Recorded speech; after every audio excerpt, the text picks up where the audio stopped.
मैंने वज़ीर-ए-आज़म बनने से पहले ये कहा था कि पाकिस्तान किसी से भीख नहीं मांगेगा। मैंने मजाक किया था।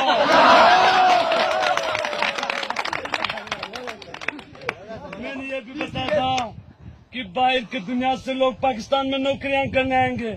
मैंने ये भी मजाक किया था।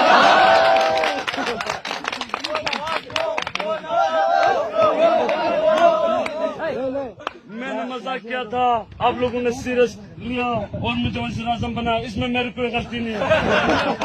मजाक को मजाक समझना चाहिए और जो बात मैं सीरियस करता हूँ उसको सीरियस लेना चाहिए। उसके बाद मैंने बात की थी तब्दीली की, तो तब्दीली आप देख रहे हैं, असद उमर को हटाया, किसी और को मिनिस्ट्री दिया। इसी तरह ये तब्दीली जारी रहेगी और मुस्तकबिल में आप में से किसी को भी चांस मिल सकते हैं पाकिस्तान की वजारत के ओहदे का।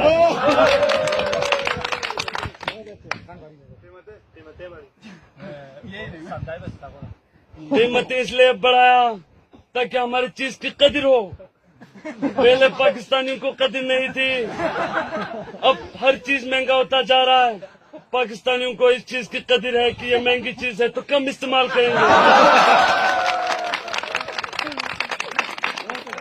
अगर चीजें महंगी होगी तो आपकी डिमांड कम होगा, आपकी सेविंग ज्यादा होगा। इस तरह हमारा मुल्क अमेरिका से आगे जाएगा।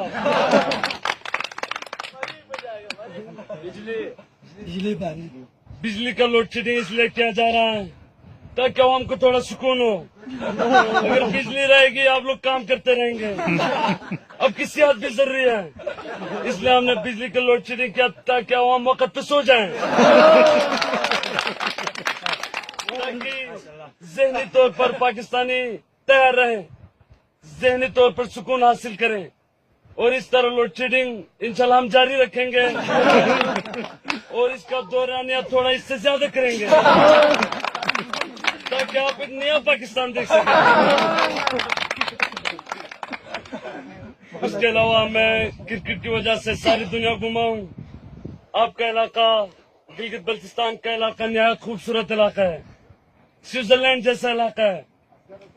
मैंने वज़ीर-ए-आज़म बनने से पहले इस इलाके में तरक्की की बात की थी, Shaukat Khanum memorial cancer hospital बनाने की बात की थी, लेकिन मैं जब इख्तिदार में आया तो मुझे पता चला कि मैंने जितने भी बातें वादे किए थे वो सब नामुमकिन है।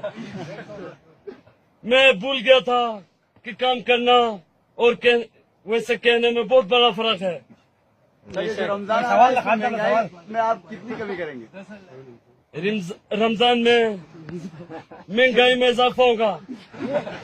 आप जितने पैसे खर्च करेंगे उतना आपको सवाब मिलेंगे।